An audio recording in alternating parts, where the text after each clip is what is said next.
श्री श्याम दोस्तों, आस्तिक कहानियों में आपका स्वागत है। श्री दुर्गा सप्तशती प्रारंभ। पहला अध्याय। बोलो जयकारा शेरावाली दा, बोल साचे दरबार की जय। महर्षि मार्कंडेय जी बोले, भगवान सूर्य के पुत्र सावर्णी की उत्पत्ति की कथा को मैं विस्तार से कहता हूँ, आप ध्यान से सुनिए। सूर्य की स्त्री छाया से उत्पन्न सावर्णी जग जननी महामाया की कृपा से जैसे जैसे मनवंतर के अधिपति बने, वह विशिष्ट कथा सुनिए। प्राचीन काल में स्वारोचिष मनवंतर के चैत्रवंशी राजा सूरज समस्त पृथ्वी के चक्रवर्ती राजा हुए। वे प्रजा को अपना पुत्रों की भांति पालन करते थे। यवन राजाओं से राजा सूरत की शत्रुता हो गई। दुष्ट दरन राजा सूरत ने उनका भयंकर युद्ध हुआ और थोड़ी सेना होने के कारण यवन राजाओं ने सूरत को हरा दिया। तदंतर राजा अपने नगर में आकर राज्य करने लगा, तो भी अन्य शत्रु राजाओं ने राजा सूरत पर चढ़ाई कर दी और नगर में भी दुराचारी मंत्रियों ने राजा का कोष, सैन्य तथा समस्त वस्तुएं छीन ली। तब राजा हारकर अकेला ही घोड़े पर सवार हो शिकार खेलने के बहाने घोर जंगल में चला गया। वहां उन्होंने महर्षि मेधा का सुंदर आश्रम देखा, जो अहिंसक सिंह आदि पशुओं तथा शिष्यों और मुनियों से शोभित था। वहां बैठे हुए महर्षि मेधा को राजा सूरत ने नमस्कार किया और मुनि से उच्च सत्कार पाकर उसी आश्रम में रहने लगा।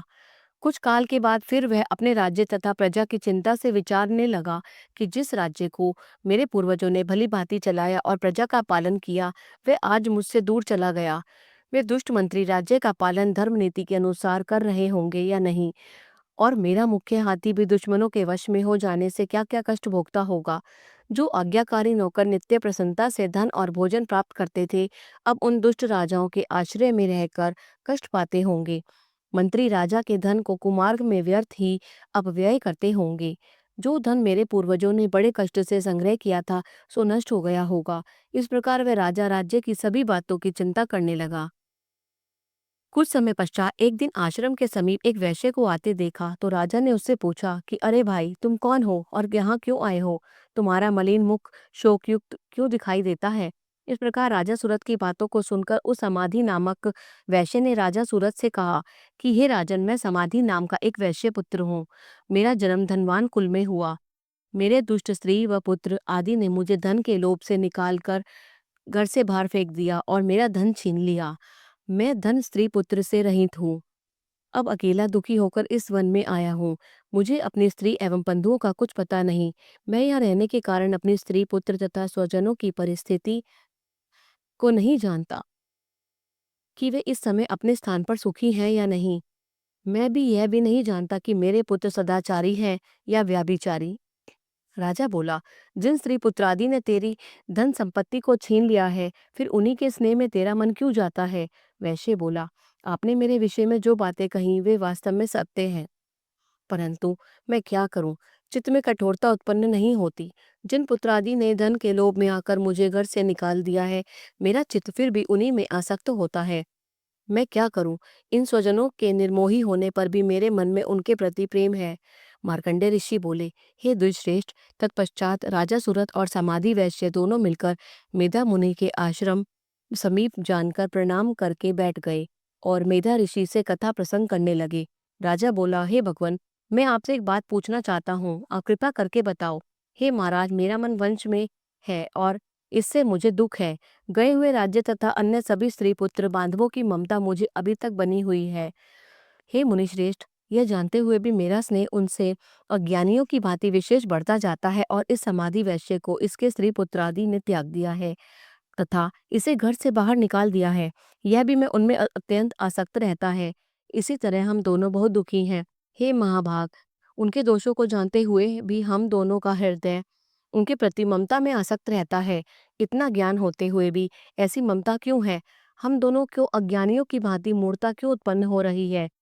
महर्षि मेधा ने कहा, समस्त जंतुओं को जानने योग्य ज्ञान होता है। हे महाभाग, सभी प्राणी पृथक पृथक होते हैं। कोई दिन में नहीं देखते तो कोई रात्रि में नहीं देखते, और कोई दिन रात्रि में समान दृष्टि से देखते हैं। पुरुष ज्ञान युक्त है, ये सत्य है, इसमें संदेह नहीं। केवल इसमें ही नहीं, सभी पशु पक्षी मृगादि में भी मनुष्य की भांति ही ज्ञान होता है। ये स्थूल ज्ञान होता है, जो मनुष्यों में आहार आदि की इच्छा उत्पन्न करता है।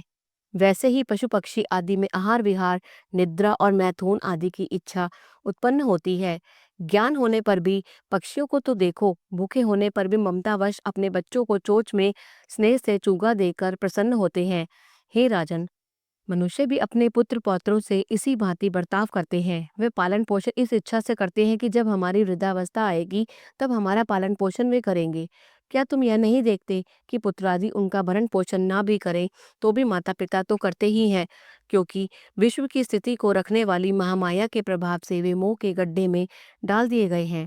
इसमें कोई आश्चर्य नहीं है, क्योंकि यह भगवान विष्णु की योग निद्रा है, जिससे संसार मोहित हो जाता है। यही भगवान की महामाया है। वह भगवती देवी बड़े बड़े ज्ञानियों के चित्त को जबरदस्त खींच कर मोह में डाल देती है। इसी देवी ने ही चराचर विश्व को उत्पन्न किया है, और यह देवी प्रसन्न होकर भक्तों को वरदान देती है, जिससे मुक्ति मिलती है। वही मुक्ति भी परम हेतु सनातनी ब्रह्म ज्ञान स्वरूपा विद्या है। राजा बोले, हे भगवान, आप जिसे महामाया कहते हैं वह कौन सी देवी है? वह देवी कैसे उत्पन्न हुई और उसका कार्य क्या है? उसका स्वभाव, स्वरूप, उत्पत्ति आदि के विषय में सुनना चाहता हूँ, सो आप इस वृतांत मुझे सुनाइए। ऋषि ने कहा, वह देवी नित्य है और चराचर में व्याप्त है, तथापि उसकी उत्पत्ति अनेक भांति से है। उस कथा को तुम मुझसे सुनो। यह भगवती देवताओं के कार्य सिद्ध करने के लिए उत्पन्न होती है और अजन्मा होकर भी उत्पन्ना कहलाती है। जब भगवान विष्णु संपूर्ण विश्व को त्याग अनंत जल में ही जल करके योग निद्रा में शेष शैया पर शयन कर रहे थे, उस समय विख्यात मधु और कैटभ नाम के दो घोर असुर भगवान विष्णु के कान की मैल से पैदा होकर ब्रह्मा जी को मारने को तैयार हुए। ब्रह्मा जी विष्णु भगवान की नाभि कमल पर स्थित थे। उन दोनों भयंकर असुरों को मारने को आते देखकर और भगवान विष्णु को सोता हुआ देखकर ब्रह्मा जी योग निद्रा की प्रश्नार्थ एकाग्र मन से स्तुति करने लगे, जिससे कि भगवान विष्णु के नेत्रों से भगवती योग माया अपना प्रभाव हटा ले और भगवान जाग पड़े। वे योग माया विश्वेश्वरी जगत माता, स्थिति एवं संहार करने वाली भगवान विष्णु की अतुल तेज वाली निद्रा स्वरूपा अनुपम शक्ति है। ब्रह्मा जी बोले, हे महामाये, तुम स्वाहा हो, तुम स्वधा हो, तुम वषटकार स्वर हो, अमृत भी तुम ही हो, अक्षरों में स्वर तुम ही हो और नित्य आदि मात्रा तुम ही हो। हे देवी, तुम ही संध्या सावित्री और संसार की जननी हो, और हे मातेश्वरी, विश्व को उत्पन्न पालन और संहार करने वाली आप ही हो। आप ही महाविद्या, महादेवी, महासुरी, आप ही समस्त चराचर को तीनों गुणों सत्व रज एवं तम को उत्पन्न करने वाली प्रकृति हो। आप ही कालरात्रि हो, आप ही खड्ग, शूल, घोर, गदा, चक्र, शंख, धनुष, बाण, भुशुंडी, परिघ आदि अस्त्र शस्त्रों को धारण करने वाली हो। हे देवी, आप ही सौम्यता हो तथा संसार में आप ही अति सुंदर हो। पर तथा अपरों में श्रेष्ठ आप ही परमेश्वरी हो, जो इस विश्व की रचना और पालन संहार करते हैं। उन भगवान विष्णु को आपने अपनी निद्रा के वश में कर लिया है। फिर भला बताइए, कौन आपकी प्रार्थना करने में समर्थ है, जबकि आपने भगवान विष्णु, ईशान, शंकर तथा मुझसे यह शरीर ग्रहण कर लिया है। आप तो अपने प्रभाव से स्वयं प्रकाशित हो। मधु और कैटभ नाम के इन महादुष्टों को आप मोह लीजिए और विश्वपति भगवान विष्णु को जगाइए। इन दोनों महासुरों का संहार करने के लिए भगवान को बुद्धि दीजिए। ऋषि बोले, इस प्रकार जब ब्रह्मा जी ने मधु और कैटभ असुरों के संहार के लिए तथा भगवान विष्णु को जगाने के लिए तामसी देवी की प्रार्थना की, तो उसी समय भगवान विष्णु के नयन, मुख, नाक, भुजा, हृदय और वक्षस्थल से निकलकर अव्यक्त योग माया उपस्थित हो गई और योग निद्रा से भगवान जाग गए। तदनंतर भगवान विष्णु ने उन पराक्रमी वीर्यवान मधु और कैटभ असुरों को देखा, जिनकी ब्रह्मा जी को खाने के लिए आंखें लाल हो रही थी। तब भगवान विष्णु ने शेषशैया से उठकर उन असुरों से 5,000 वर्ष तक बाहु युद्ध किया। अति बलशाली महाउन्मत्त दोनों असुरों को महामाया ने मोहित कर रखा था। अतः दुष्टों ने भगवान से कहा कि आप हमसे वरदान मांगो। भगवान ने कहा, यदि तुम मुझे प्रसन्न हो तो मेरे हाथों तुम्हारी मृत्यु हो। मैं तो केवल यही वर चाहता हूँ। ऋषि ने कहा। इस भांति जब भगवान ने उनसे यह वरदान ले लिया तो भगवान से कहने लगे कि हमें सर्वत्र जल ही जल दिखाई देता है, इसलिए हे भगवान, हमारा वध उस स्थान पर कीजिए जहाँ पानी न हो। ऋषि मेधा ने कहा। तब भगवान विष्णु ने शंख, चक्र, गदा और धारण किए और उनसे तथास्तु कहा। दोनों के सिर अपनी जांघों पर रखकर चक्र से काट दिए। इस प्रकार यह महाया देवी श्री ब्रह्मा जी की प्रार्थना करने पर स्वयं उत्पन्न हुई। और हे राजन, मैं अब इसके प्रभाव को बताती हूँ, आप ध्यान से सुनिए। जय माता की। पहला अध्याय संपूर्णम। दूसरा अध्याय। ऋषि बोले, प्राचीन काल में देवी देवता तथा दैत्यों में पूरे 100 वर्ष युद्ध होता रहा। उस समय दैत्यों का स्वामी महिषासुर था एवं देवताओं का दैत्य इंद्र था। उस संग्राम में देवताओं की सेना महाबली दैत्यों से हार गई। तब सभी देवताओं को जीतकर महिषासुर इंद्र बन बैठा। तब हारकर सभी देवता ब्रह्मा जी को अग्रणी बनाकर वहां गए जहां विष्णु तथा शंकर विराजमान थे। वहां पर देवताओं ने महिषासुर के सभी उपद्रव एवं अपने पराभव आदि का पूरा पूरा वृतांत कह सुनाया। उन्होंने कहा कि महिषासुर ने तो सूर्य, अग्नि, पवन, चंद्रमा, यम तथा वरुण इत्यादि अन्य सभी देवताओं के अधिकार छीन लिए हैं। स्वयं ही इन सबका अधिष्ठाता बन बैठा है। उसने सभी देवताओं को स्वर्ग से निकाल दिया। महिषासुर महादुरात्मा है। देवता पृथ्वी पर मृत्यु की भांति विचर रहे हैं। उसके वध का कोई उपाय कीजिए। इस प्रकार मधुसूदन तथा महादेव जी ने देवताओं के वचन सुने तो क्रोध से उनकी भौहें तन गई। तब भगवान विष्णु के मुख से एक महान तेज प्रकट हुआ। इसी प्रकार ब्रह्मा तथा शंकर के मुख से तेज प्रकट हुआ। दूसरे इंद्र आदि देवताओं के शरीर से भी महान तेज प्रकट हो आया। सभी तेज मिलकर एक हो गए। वह तेज पुंज इतना उग्र था जैसे कि जलता हुआ पहाड़ हो। देवताओं ने देखा कि उसकी ज्वालाएं सभी दिशाओं में फैल रही हैं। जब वह एक हुआ तो नारी के रूप में आ गया। महादेव जी के तेज से उसका मुख प्रकट हुआ। यम के तेज से उसके केश प्रकट हुए। विष्णु के तेज से उस देवी की भुजाएं प्रकट हुई। चंद्रमा से दोनों स्तन, इंद्र के तेज से उसका कटी प्रदेश और वरुण के तेज से जंघा व उरुस्थल, पृथ्वी तेज से नितंबों का प्रादुर्भाव हुआ। ब्रह्मा जी के तेज से दोनों चरण, सूर्य के तेज से चरणों की उंगलियां, वसुओं के तेज से हाथों की उंगलियां और कुबेर के तेज से नासिका तथा आविर्भाव हुआ। उसके दांत प्रजापति के तेज से प्रकट हुए। अग्नि के तेज से 3 नेत्र उत्पन्न हुए। संध्याओं के तेज से दोनों भौहें व वायु के तेज से दोनों कान उत्पन्न हुए। इसी प्रकार समस्त देवताओं के तेज द्वारा भगवती का प्रादुर्भाव हुआ। इस प्रकार सभी देवताओं के तेज से पुंज प्रकट हुई। देवी जी को देखकर महिषासुर से पीड़ित समस्त देवता प्रसन्न हुए। महादेव ने देवी को अपने त्रिशूल से शूल निकालकर दे दिया। श्री विष्णु जी ने अपना सुदर्शन चक्र प्रकट करके दिया। वरुण ने शंख तथा अग्नि ने उसे शक्ति दी। मारुत ने उन्हें धनुष दिया और बाणों से भरपूर 2 तरकस दे दिए। देवराज इंद्र ने अपने वज्र से वज्र पैदा करके दिया। इस सहस्त्र नेत्र इंद्र ने एरावत हाथी से घंटा दिया। यमराज ने कालदंड से दंड प्रदान किया। सागरपति ने रुद्राक्ष माला अर्पित की। ब्रह्मा ने कमंडल भेंट किया। सूर्य ने भगवती के भी रोमकूपों में अपनी किरणें प्रदान की। काल ने तत्काल तलवार निकालकर और उत्तम ढाल अर्पण की। क्षीर सागर ने हार तथा कभी न पुराना होने वाला 2 वस्त्र भेंट किए। इसी प्रकार चूड़ामणि, दिव्य कुंडल तथा 2 कड़े भी भेंट किए तथा चमकता हुआ अर्धचंद्र, सभी भुजाओं के लिए बाजूबंद, चरणों के लिए नुपुर और कंठ के लिए सर्वोत्तम कंठुला भेंट किया। इसी प्रकार सभी उंगलियों के लिए जड़ित मुद्रिकाएं प्रदान की। विश्वकर्मा ने निर्मल परशु भेंट किया और अनेक रूपों वाले अस्त्र, अभेद कवच, मस्तक तथा गले में धारण करने के योग्य कभी न कुम्हलाने वाली कमलों की माला दी। जलधि ने उसे बहुत सुंदर कमल दिया। हिमालय ने वाहन के लिए सिंह और भी अनेक प्रकार के रत्न भेंट किए। कुबेर ने सुरा से भरपूर पात्र दिया। सभी नागों के स्वामी एवं पृथ्वी धारण करने वाले शेष जी ने महामणियों से सुशोभित नागहार दिया। इसी प्रकार सारे देवताओं ने भी भूषण एवं आयुधों के द्वारा देवी जी का सत्कार किया। तत्पश्चात भगवती ने अट्टहास करके ऊंचे स्वर में गर्जना की। उसके भयानक नाद से सारा आकाश भर गया।